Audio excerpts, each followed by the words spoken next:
সুপ্রিয় শিক্ষার্থীবৃন্দ, আমরা 2026-এর প্রাথমিক বৃত্তি পরীক্ষার যে জার্নিটা শুরু করছি সেই জার্নির সাথে তোমরা ইতিপূর্বে সংযুক্ত হয়েছো আশা করি। আজকে আমরা গণিতের প্রথম অধ্যায়ের দ্বিতীয় অংশটা শেষ করবো, অর্থাৎ আজকে আমরা গণিতের প্রথম অধ্যায়টা শেষ করবো। এর জন্য যা করতে হবে তোমাদেরকে জটপট করে খাতা কলম নাও এবং আমার সাথে বসে পড়ো। আমরা টেকনিকের সাহায্যে দেখো কত সহজে আমরা প্রথম অধ্যায়ের গণিতটা আমরা শেষ করে দেবো ইনশাল্লাহ।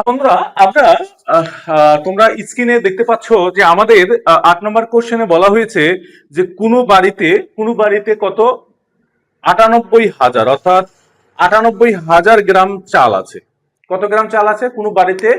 98,000 গ্রাম চাল আছে। ওকে,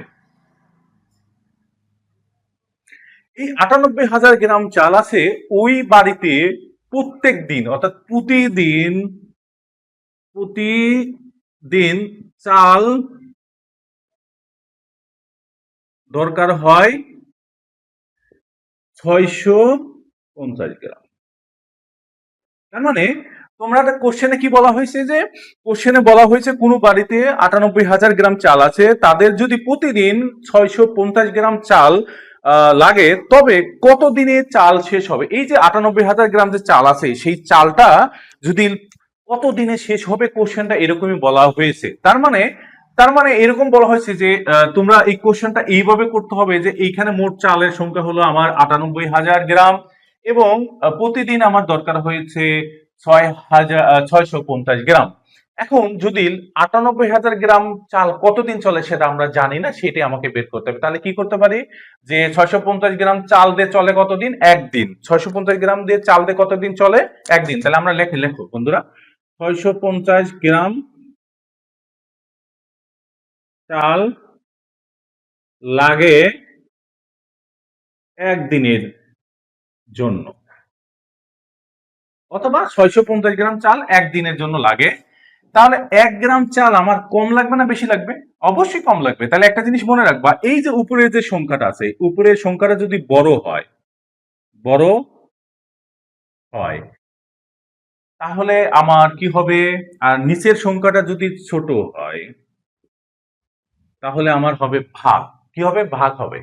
অর্থাৎ এইখানে আমার 650 উপরের সংখ্যা, 650 কি আমার উপরের সংখ্যা, উপরের সংখ্যা আমার বড় আর এই যে 1 আমার নিচের সংখ্যা আমার ছোট, তাহলে আমার ভাগ হবে। তাহলে 1 গ্রাম চাল লাগে এই যে 1/650 দিনে দিন দিনের জন্য। তাহলে 1 গ্রাম চালতে আমার এতদিন লাগবে, তাই তো? আমার দিন চাইছি। ওকে ফাইন, দিন যদি চাই তার মানে এই যে 9,800 সরি 98,000 গ্রাম চাল চাল তাহলে 98,000 গ্রাম। এখন বলো তো এই সংখ্যাটা বড়, অর্থাৎ এই সংখ্যাটা বড় নাকি এই সংখ্যাটা বড়?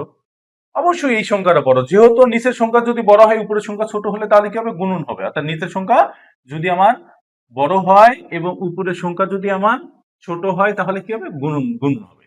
ওকে, তাহলে গুণন করো। গুণন কার সাথে হবে? অর্থাৎ এই যে এটা দেখতেছো 1/650, এইটা আগে তোমাকে বুঝতে হবে। উপরে থাকে আমার কি? লব, আর নিচে থাকে আমার হর। তার মানে আমার কার সাথে গুণন হবে? গুণন সবসময় লবের সাথে গুণন হয়। গুণন কার সাথে হয়? সবসময় লবের সাথে গুণন হয়। কি ক্লিয়ার? ওকে, গুণন হবে কোথায়? লবের সাথে। ওকে, আর যদি ভাগ হতো তাহলে কি হতো? গুণন হতো হরের সাথে।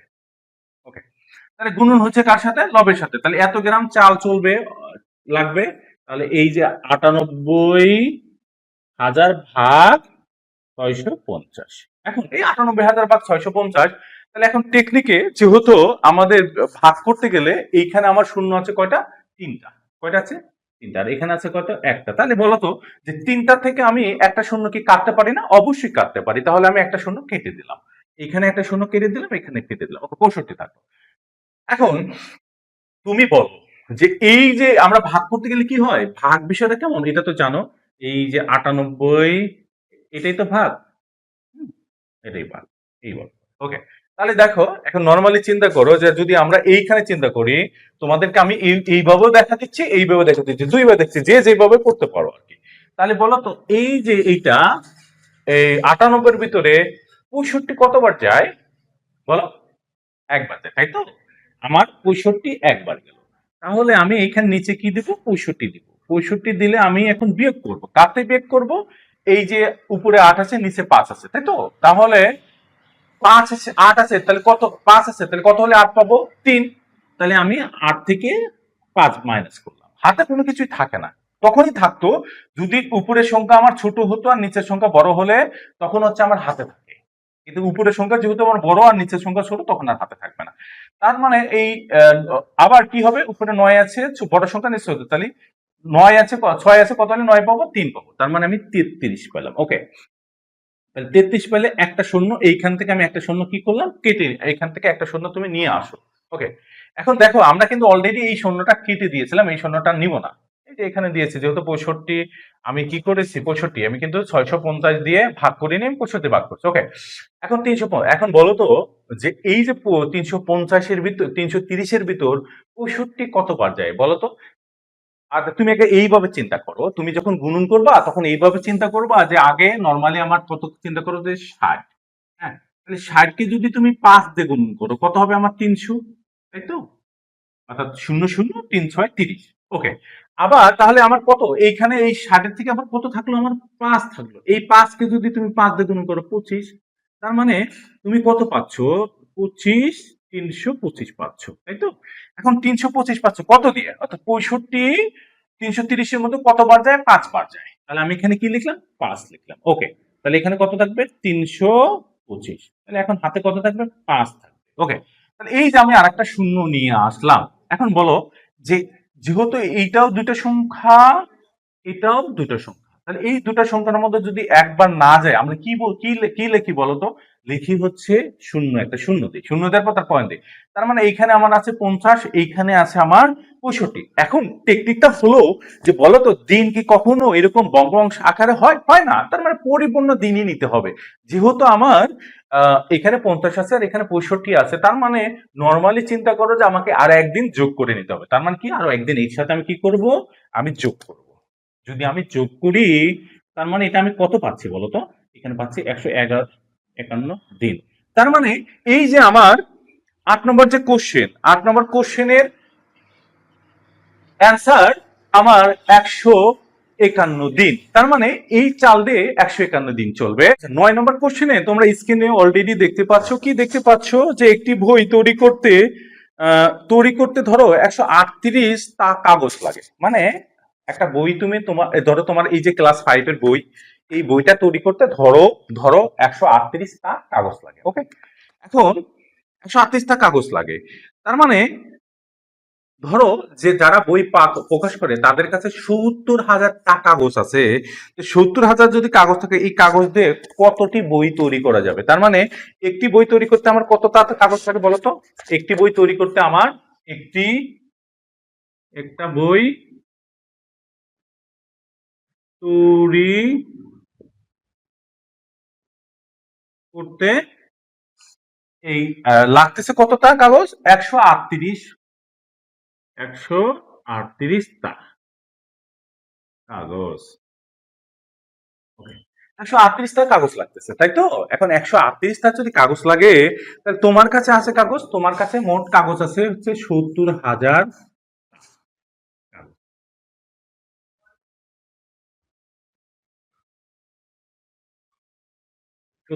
কাগজ। এখন ওই যে আমরা 8 নম্বর কোশ্চেনটা যেভাবে করছেন ওইরকমই, যে 138টা কাগজ দিয়ে তৈরি হয় একটা বই, তাহলে আমরা লিখতে পারি কি? 138টা কাগজ দিয়ে তৈরি হয় একটা বই, তাই তো? এখন যদি 138টা দিয়ে কাগজ দিয়ে তৈরি হয় একটা বই, বলো তাহলে একটা কাগজ দিয়ে আমার কি কম হবে না বেশি হবে? অবশ্যই কম হবে, কারণ একটা কাগজ আমার হবেই না। তাহলে একটা দিয়ে কাগজ, যেহেতু আমার উপরের সংখ্যা বড় নিচের সংখ্যা ছোট, আমরা 8 নম্বর কোশ্চেনে কি বলেছিলাম? যে উপরের সংখ্যা যদি বড় হয় নিচের সংখ্যা যদি ছোট হয় তাহলে কি হবে? ভাগ হয়। আর উপরের সংখ্যা যদি ছোট হয় নিচের সংখ্যা যদি বড় হয় গুণন হয়। তাহলে এইখানে উপরের সংখ্যা কি আছে? বড় আছে, আর নিচের সংখ্যা ছোট আছে, তাহলে ভাগ হবে। এতটা কাগজ দিয়ে তৈরি হয় এই 138 এতটি বই, তাই তো? এখন আমার কাছে টোটাল টোটাল কাগজ আছে কতটি? তোমার কাছে বা আমার কাছে? আমার কাছে টোটাল কাগজ আছে 70,000। তাহলে 70,000 কত হবে বলো? 70,000 দিয়ে তৈরি। তার মানে এইখানে এটা আমার ছোট সংখ্যা, নিচেরটা আমার বড় সংখ্যা। তাহলে বড় সংখ্যা বলছে কি, উপরটা যদি ছোট সংখ্যা, নিচেরটা বড় সংখ্যা হলে কি হবে? গুণন হবে। কার সাথে গুণন হবে? লবের সাথে গুণন হবে। এইটা আমার লব আর এইটা হচ্ছে আমার হর। গুণন 70। এখন এই যে কাটাকাটি করো, বলো কাটাকাটি ভাগ করো। এখন এই যে ভাগ করো, তো ভাগ কেমনে করে করবো বলো তো? এখন এই যে 70-এর মধ্যে আগে প্রথমে যেহেতু এইখানে আমার কয় ঘর আছে বলো তো? এখানে আছে আমার 3 ঘর, তাহলে আমি 3 ঘর পর্যন্ত দেবো। তাহলে এখানে একটু ভাগ করে আমি তোমাদেরকে দেখাই, তোমাদেরকে যে 70, 138, তাই তো? 138, ওকে। এখন বলো তো এইখানে আছে আমার কয়টা সংখ্যা? 1, 2, 3। তাহলে আমি কয় পর্যন্ত নেবো? 3 পর্যন্ত। 1, 2, 3, তাই তো? এই 3 পর্যন্ত আমি নিব। কি বুঝতে পেরেছো? তাহলে আমি কত পর্যন্ত নিব? 3 পর্যন্ত নিব। এখন এই যে 700-র ভিতরে 138 কতবার যাবে, তাই তো? এখন বলো যে 100, আমি এই প্রথমে হচ্ছে তুমি এটা চিন্তা করো যে 100 প্লাস 38 মিলেই তো 138। এখন এটাকে যদি তুমি 5 বার দাও, তার মানে এখানে 500। আর এইটা 38-কে যদি তুমি 5 বার দাও, তাহলে তুমি আগে 40-এর ঘরে বা 4-এর ঘরে নামাতে পারো। 5 5 4 কত? 5, 5-এর সাথে যদি 4 গুণন করি, তার মানে কত হয় বলো তো? 5-এর সাথে 4 গুণন করো, তাহলে 20, তাই তো? এখন এই যে 20 হলো, অর্থাৎ 5 7টা, আচ্ছা আচ্ছা, তোমাদের কি করলাম আমরা? আমরা হচ্ছে প্রথমে এটাকে 5 দিয়ে, এর সাথে যদি 5 দিয়ে গুণন করো 500। এখন 38-এর সাথে যদি তুমি 5 দিয়ে গুণ করো, তাহলে কত আসতেছে? তুমি হচ্ছে 4 এবং হচ্ছে 5 চিন্তা করো যে 4 এর সাথে 5, এটাকে মোটামুটি পরে আমরা 2 বাদ দিব, হ্যাঁ? তার মানে 20। তার মানে এইখানে যদি 40, তার মানে এখানে ধরো যে 40, কত? 40। 40 গুণন 5, তার মানে আমার কত? 200। 200 ছিল। এখন 200-র মধ্যে আমার কত? দুইটা সংখ্যা আমার কম আছে, তাই তো? এখন এই দুইটা সংখ্যা যদি আমার কম থাকে, তার মানে আমার কি হবে বলো তো? আমার 5-এর সাথে তুমি 2 গুণ 10, তার মানে 90। অর্থাৎ 38-এর সাথে যদি আমি 5 গুণন করি, তাহলে আমার কত আসতেছে? 190 আসতেছে। কেমনে 190 আসছে? ধরো 5 30 কত হয়? 150। আর 5 8 40, তাহলে 150 আর 40 কত হয়? 190। তার মানে আমি এইখানে যদি 5 দিয়ে দিই, তার মানে হচ্ছে 690। কি হবে? 690 হবে। এখন আমার 700-র মধ্যে থেকে যদি 690 আমি মাইনাস করি, আচ্ছা, 700-র মধ্যে থেকে যদি আমি 690 মাইনাস করি, তাহলে আমার কত? 10 থাকবে। তার মানে আমি অলরেডি কি এইখানে আমার 5 দিয়ে গেল। তাহলে এখানে নিচে কত থাকবে? 690। এখন এইখান থেকে মাইনাস করলে 10 থাকবে। তার মানে এই যে 10 থাকলো, যে এইখান থেকে আমি আরেকটা শূন্য আমি এখানে কেটে নিয়ে আসলাম। নিয়ে আসলে কত হলো আমার? 100।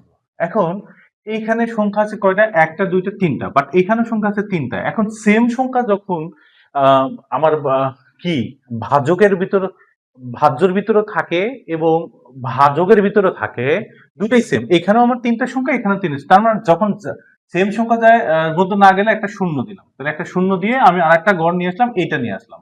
নিয়ে আসলাম আর 1000 হলো। এখন 138-এর ভিতরে 1000 কত করে যায়? 138-এর ভিতরে 1000 যদি আমরা চিন্তা করি, আমাদের এইটাকে একটু দেখি। এটা যেহেতু 7 বার গেছিল, 700-এর ভিতরে 5 বার গেছিল, তার মানে হচ্ছে আরো 2 বার দিই আমাদের হচ্ছে 7 বার যাবে। তো 7 বার গেলে, এখন দেখো নর্মালি থিঙ্কিং করো যে যদি আমার 7 বার যায়, তাহলে আমার কি হয়? তো আমি 100-কে চিন্তা করো 700, আর হচ্ছে 738 না করে 740 থেকে চিন্তা করো। 740-এ 280, তাই তো? এই 280-র মধ্যে থেকে যদি আমি 14 বাদ দিই, তাহলে আমার কত থাকে? 266। তার মানে এই যে 266 প্লাস হচ্ছে 7, তাহলে 966। 907 বাদ দিলে 966 হয়। তাহলে আমি এখানে কত যাবে? 7 বার যাবে। আমার কত থাকবে? 966। এখন এই 966 ইয়ে করলে বিয়োগ করো। এখন এই বিয়োগ করলে কত হয়? উপরে আছে শূন্য, নিচে আছে 6, তার মানে 10, 6 আছে কত? 10 পাবো 4, হাতে দিলাম কত আমার?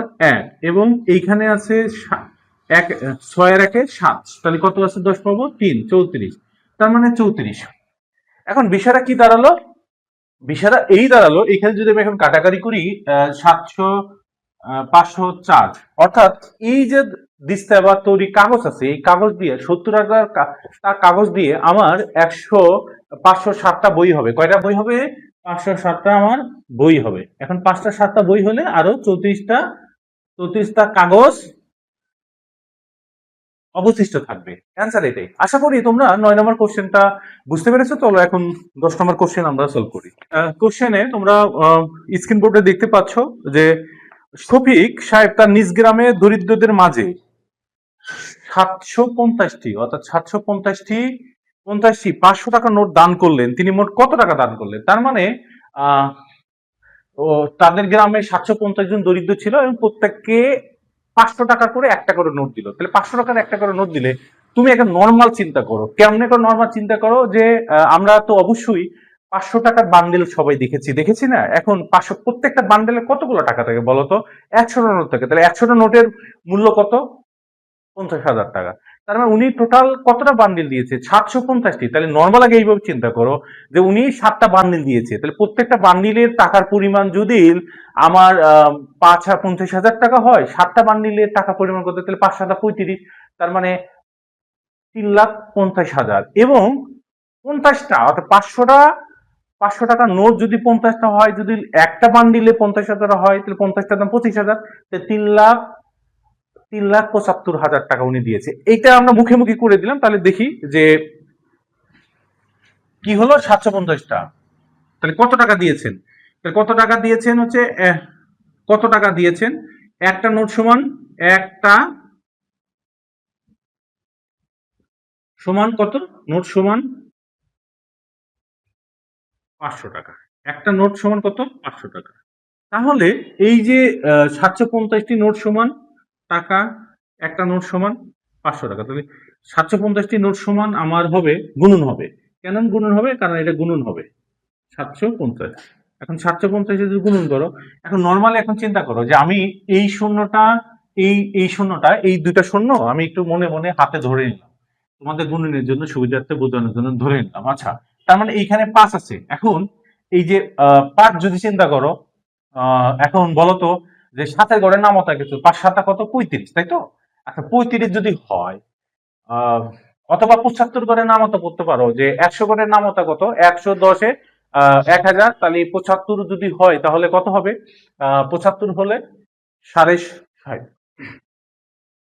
আচ্ছা, এখানে কি বলছে যে একটা নোটের সমান 500 টাকা এবং 750 টাকা। তাহলে আমরা একটু ধরে নিলাম যে এই দুটা শূন্য এই দুটা শূন্য আলাদা রাখলাম। এখন যদি এই নর্মালি আগে এই যে দুটো আছে না, এই দুটাকে একটু একটু গুণন করো, ট্রাই করো আর কি। 75কে আমি আগে ফার্স্টে কি করছি? 5 দিয়ে গুণন করছি। 5 5 25-এর 5 হাতে রইল আমার কত? 2, তাই তো? এবং 2 থাকলে 5 এবং 7-এ গুণন করলে 35। 35 আর 2-এ কত হয়? অর্থাৎ 35 প্লাস 2 তাহলে কত? 37। 37। আচ্ছা, এই যে আমি 37 যে পাইলাম, এখন এই 37 পাওয়ার পরে কি হলো? আমার এখানে 37 পাইছি, তাই তো? এরকম হলো। এইখানে শূন্য ছিল কোথায়? দুইটা, এই দুটো বসাও। ওকে। আর এইখানে ছিল একটা, এইটা এত টাকা। তার মানে কত টাকা তিনি দিলেন? শফিক সাহেব হচ্ছে তিনি দিলেন 3,75,000 টাকা। তোমরা আশা করি কোশ্চেনটা বুঝতে পেরেছো। ওকে, তাহলে আমরা এখন নেক্সটে 11 নম্বর কোশ্চেনে যাবো। চলো 11 নম্বর কোশ্চেন করি। 11 নম্বর কোশ্চেনে কি বলছে? 11 নম্বর কোশ্চেনে বলছে, তোমরা স্ক্রিন বোর্ডে দেখতে পাচ্ছ যে রাখি প্রতি মাসে 950 টাকা করে সঞ্চয় করলো। কত মাসে তার টাকা 50,000 টাকা অতিক্রম করবে? আচ্ছা, এখন ব্যাপারটা হলো যে ধরো অনেকে তোমরা দেখেছো যে মাটির ব্যাংকে আমরা পয়সা জমাই, কত? 5 টাকার পয়সা, 10 টাকা পয়সা, এরকম উনি উনি কি করলো যে প্রত্যেক মাসে 950 টাকা করে কি করলো যে উনি জমা দিল 50 টাকা। এবং বলতেছে, কোশ্চেনে বলতেছে যে 50,000 টাকা হতে গেলে তাকে কত মাসে জমাতে হবে? কোশ্চেনটা বুঝছো? যে তিনি 950 টাকা কি প্রত্যেক মাসে জমালো এবং 50,000 টাকা হতে গেলে কত মাসে তাকে জমাতে হবে? এখন এটাই যদি কোশ্চেন হয় তাহলে এখন থিঙ্কিং করো যে এক মাসে টাকার পরিমাণ কত? এতটা। এই যে 950 টাকা হয়, টাকা হয় এক মাসে, তাই তো? 950 টাকা যদি এক মাসে হয় তাহলে 1 টাকা হবে কত? 1 টাকা হবে তাহলে আমরা বলছিলাম যে উপরের সংখ্যা যদি বড় হয় আর নিচের সংখ্যা যদি ছোট হয় তাহলে আমার কি হয়, ভাগ হয়। তাহলে 1 টাকা হয় 1/950 এই এত মাসে। এখন আমাদের কোশ্চেনে কি বলছে, কোশ্চেনে বলছে যে 50,000 টাকা হতে কত মাস সময় লাগবে। কোশ্চেন কি বলেছে, 50,000 টাকা হতে আমার কত মাস সময় লাগবে। তাহলে এই কোশ্চেনটা আমরা কেমনে করে করবো আর কি, এটা আমাকে এটাই করতে হবে, তাহলে নিচে কি দিতে হবে, আমাকে 50,000 দিতে হবে। তাহলে 50,000। এখন আমরা তোমাদেরকে 8 নম্বর কোশ্চেনে কি বলছিলাম, 8 নম্বর কোশ্চেনে বলছিলাম যে উপরের সংখ্যা যদি আমার ছোট হয় আর নিচের সংখ্যা যদি বড় হয় তাহলে আমার কি লবের সাথে গুণন হবে। আর উপরের সংখ্যা যদি আমার বড় হয় নিচের সংখ্যা যদি ছোট হয় তাহলে আমার কি হরের সাথে গুণন হবে। কি বিষয়টা ক্লিয়ার, বুঝতে পেরেছি? ওকে ফাইন, যদি বুঝতে পারি তো লিখি। ওকে, তার মানে 1 গুণন 50,000 ভাগ 950। এখন আমরা বলছিলাম কি যে ভাগের ক্ষেত্রে সবসময় কি হয়, যে শূন্য শূন্য চাইলে আমি কি করতে পারি, কাটা দিতে পারি, তাই তো? কাটা দিতে পারি। তার মানে এইখানে আমার শূন্য আছে 4টা আর এখানে আছে আমার 1টা, তাহলে এই একটা শূন্য আমি যদি কাটা দিই তাহলে এখানে শূন্য থাকলো আমার 3টা আর এখানে থাকলো আমার কোন শূন্য থাকলো না। এখন বলো যে এইখানে গড় আছে 2টার, তাহলে এই 50-এর ভিতর তো যায় না। আমরা বলছি কি প্রথম যদি হয় বামে, সর্ববামে কখনো এটা মেনটেন করে না। তার মানে আমাকে কয় গড় নিতে হবে, 3 গড় নিতে হবে। তাহলে যদি আমি 3 গড় নেই তার মানে 500 কে থিঙ্কিং করতে হবে, আমাকে থিঙ্কিং করতে হবে কত, এই 500 কে, এটাকে থিঙ্কিং করতে হবে। ওকে, এখন 100 করে থিঙ্কিং করো যে 100 500 মতো কয়বার যায়, 5বার। ওকে, 5বার দাও, 5বার দিলাম। ওকে, এখন 5বার দিলে তার মানে আমার 95 ছিল, প্রত্যেক ক্ষেত্রে আমার তো 5 ঘাটতি। তাহলে 5বার যদি আমি দিই তাহলে 5 গুণন 5, এই 25 তো আমার ঘাটতি হবে, তাই তো? 25 ঘাটতি হলে তার মানে আমার 500-র মধ্যে থেকে 25 মাইনাস করলে আমার কত হতো, অর্থাৎ 475 ছিল। তার মানে 475। এখন এই 475, 500 থেকে যদি আমি 475 মাইনাস করি আমার কত থাকে, 25 থাকে। 25 টাকা একটা শূন্য নিয়ে আসছো, 250। এখন 250-এর মধ্যে বলো তো, 250-এর মধ্যে আহ 95 কতবার যাবে, অবশ্যই 2বার যাবে। তাহলে আমি এখানে 2 দিলাম। আচ্ছা, এখন 95 দুগুণা আমি যদি এখানে থিঙ্কিং করো যে 95 গুণন 2 করো তাহলে শূন্য হাতে রইল আমার 1, 9 দিন 18, 19, অর্থাৎ 190।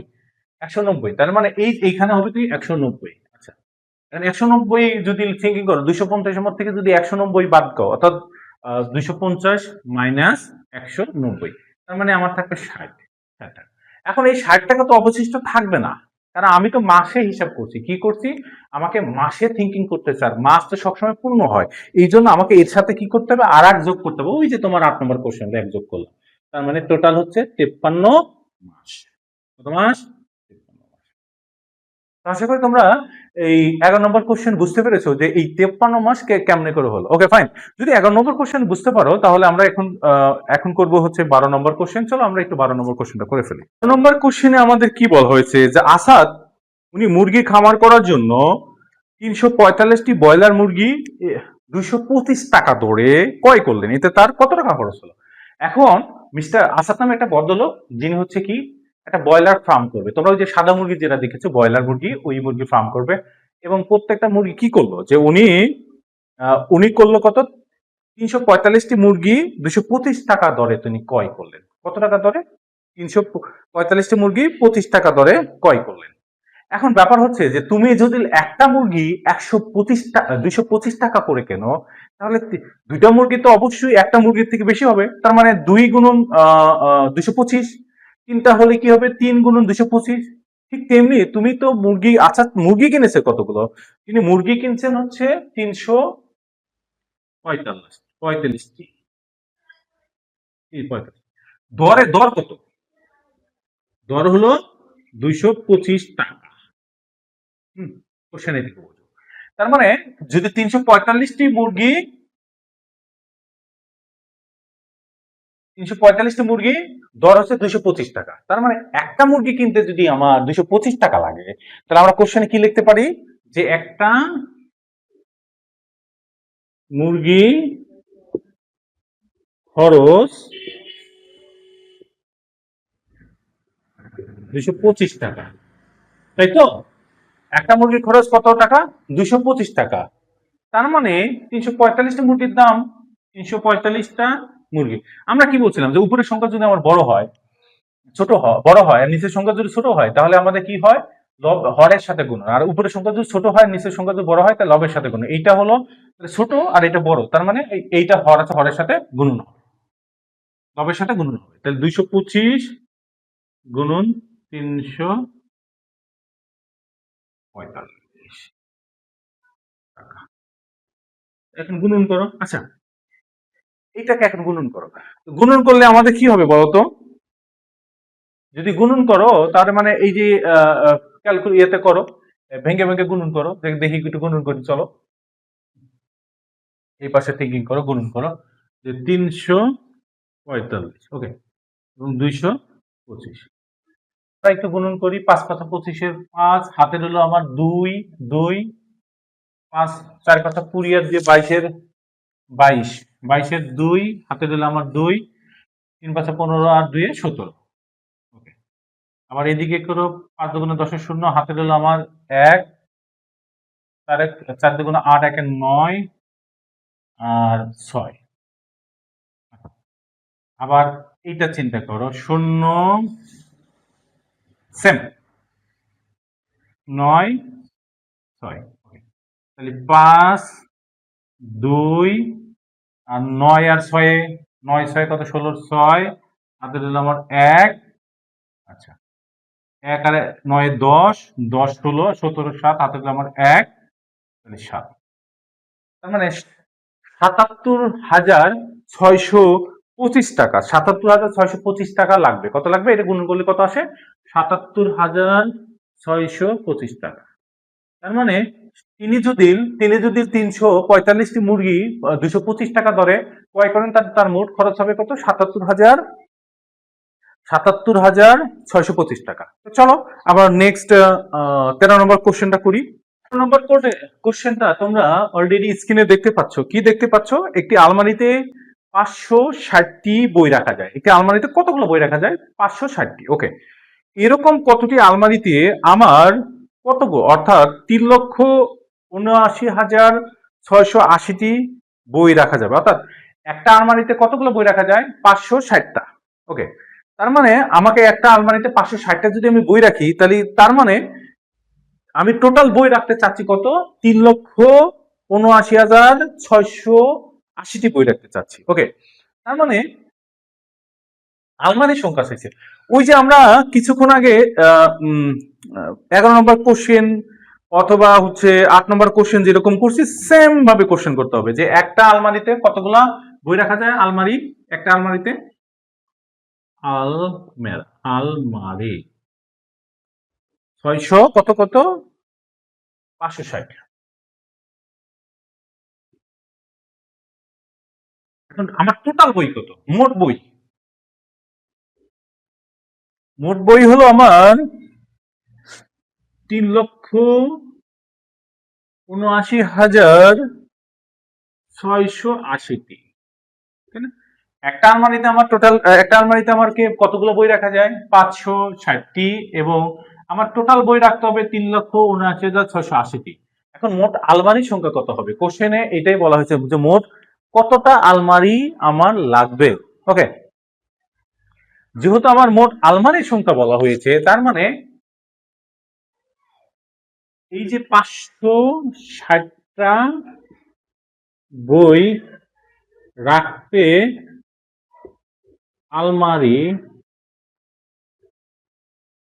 লাগে একটা, কি ক্লিয়ার?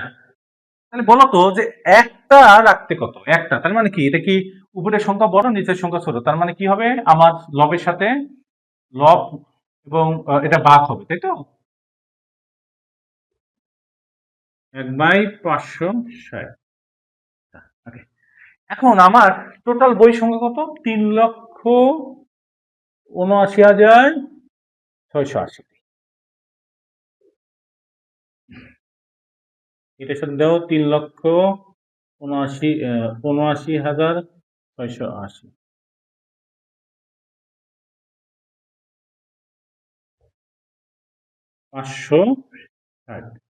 এই যে 560 দিয়ে এখন কি এটাকে ভাগ করতে হবে। এখন বলো 560টা যেহেতু ভাগ করতে হবে, তার মানে আমরা বলছিলাম কি যে যদি উপরের সংখ্যা নিচের সংখ্যা শূন্য থাকে আমরা শূন্যগুলো কেটে দিতে পারি একটা। এখানেও কাটা যায়, এটাও কাটা যায়। Okay. এখন এটাও কাটা যায়, এটাও কাটা যায়। এখন ব্যাপার হলো কি ব্যাপার, এই তোমার উপরে আছে 37, নিচে আছে 56। তাহলে আমাকে 3 গড় নিতে হবে। কোন 3 গড় নিতে হবে? ফার্স্টের এই 3 গড় নিতে হবে, তাই তো? এই 3 গড় আমাকে নিতে হবে। এখন এই 3 গড় নিয়ে আমি করো যে 337-এর মধ্যে 379-এর মধ্যে 56 কতবার যায়? 379-এর মধ্যে 56 কতবার যায়? অর্থাৎ 6 বার যাবে। কেমন করে 6 বার যাবে? তাহলে আমরা হচ্ছে কি লিখবো, এই যে একটু ভাগ করে এখানে দেখো এই সাইডটাতে আমি একটু ভাগ করে দেখাই। আমি পেলাম কত 300,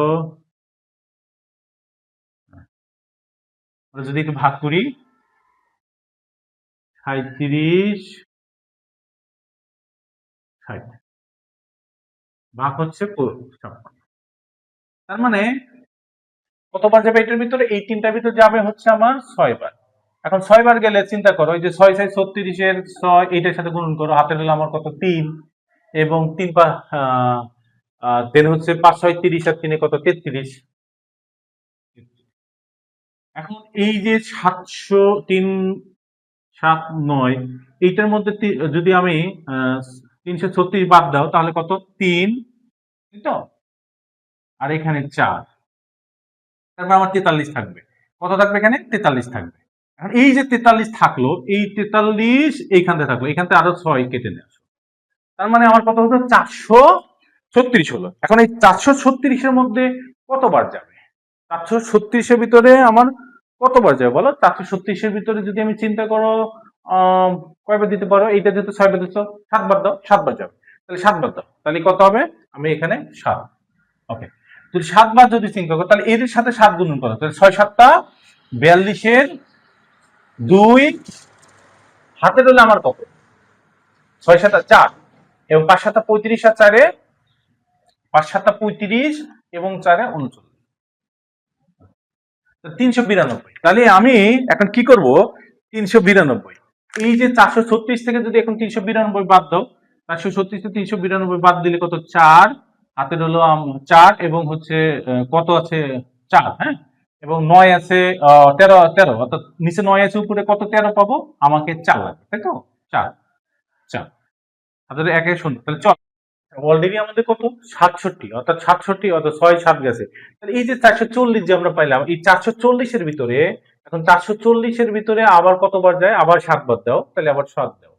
এখন যদি 7 যদি দাও তাহলে কত আসতেছে? 6 7 42-এর 2, হাতে হলো আমার 4। ওকে, এবং 5 7 35 4 39, 92। তাহলে 92 চিন্তা করলে এখন মাইনাস করো, তাহলে 8, হাতে 1 10 4, হ্যাঁ, আচ্ছা 48। এখন এই যে 48, এখন আলমারি কি আর ভাঙ্গা হয়? আলমারি যেহেতু ভাঙ্গা হয় না, এই জন্য আমি কি করব? এর সাথে 1 যোগ করে নেব। এর সাথে কি করব? 1 যোগ করব। তার মানে আমার টোটাল আলমারির সংখ্যা হবে 6 7 8, এতটি। এখানে অ্যান্সার কত হবে? 6 7 8, এতটা। আচ্ছা, 14 নম্বর কোশ্চেনে আমাদের কি বলা হয়েছে? একজন পেঁয়াজ ব্যবসায়ী 1880 টাকা দরে 12,000, অর্থাৎ সরি, 14 নম্বর কোশ্চেনে আমাদের কি বলা হয়েছে? 14 নম্বর কোশ্চেনে বলা হয়েছে একটি পেঁয়াজ ব্যবসায়ী 1880 টাকা দরে 1264 বস্তা পেঁয়াজ ক্রয় করলেন। তিনি প্রতি বস্তা পেঁয়াজ যদি কত টাকা করে বিক্রি করবেন? 2160 টাকা দরে যদি বিক্রি করলেন, তাহলে এখন ক নম্বর কোশ্চেন আমাকে বলা হয়েছে যে পেঁয়াজ ক্রয় বাবদ তার কত টাকা খরচ হলো, অর্থাৎ টোটাল কত টাকা তার খরচ হলো, ক নম্বর কোশ্চেন। আর ক নম্বর কোশ্চেনে বলো তো এক বস্তা পেঁয়াজ তিনি কত করে দরে ক্রয় করছেন? অর্থাৎ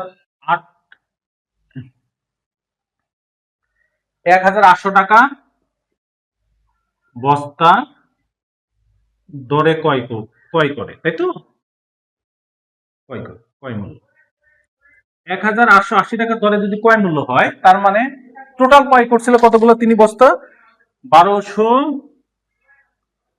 1264 বস্তা।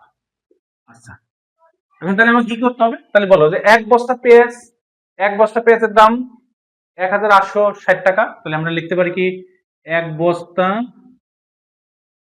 পেঁয়াজের দাম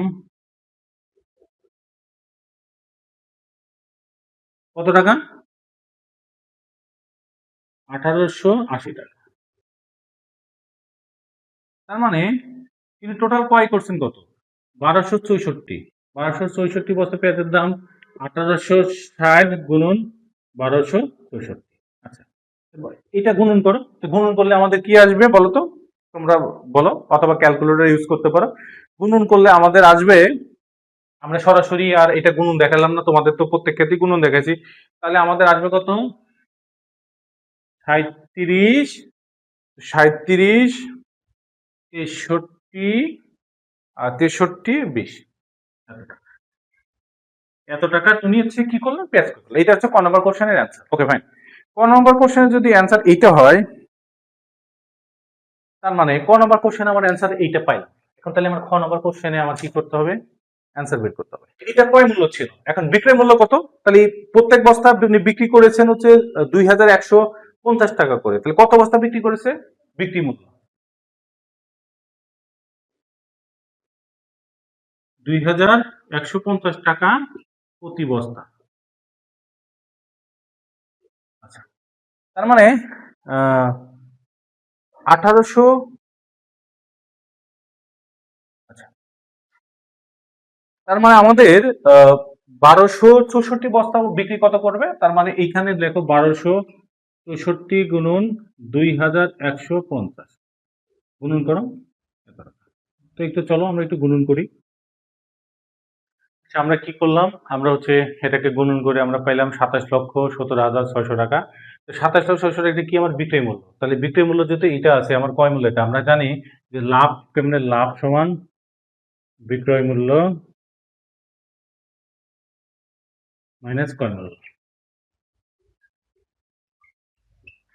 বিক্রয় মূল্য আমার কত? 27,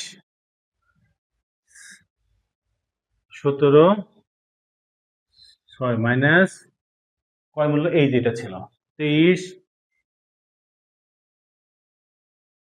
6, 320। এখন যদি আমরা বিয়োগ করি, বিয়োগ করলে আমার কত আসবে? শূন্য শূন্য মিলে গেল আমার শূন্য, উপরে শূন্য আছে, নিচে 2 আছে, তাহলে মানে 10। 2 আছে কত? 10 পাবো। 8 হাতে দিলে আমার 1, তাহলে হাতে দিলে 1, 4, 4 এবং উপরে আছে 6, তার মানে 2, 2 এবং এখানে আছে 6, এখানে আছে 7, তার মানে 1, এখানে আছে 7, এখানে আছে 1, তার মানে 11 আছে, 7 আছে কত? 11 পাবো 4, হাতে দিলে আমার 1, তাহলে 1 যদি হয় 1, হুম, আচ্ছা 1, তাহলে 4, তাহলে 1 আর 3 এ 4, তার উপরে আছে 7, তাহলে 4, তাহলে কত হবে? এখানে আছে 3 আর 1 এ 4, উপরে আছে 7, মানে 3, তার এই 3, তার মানে এই 2 মিলে 0, তার মানে 3,41,280 টাকা তিনি 3,41,280 টাকা কি লাভ করবে।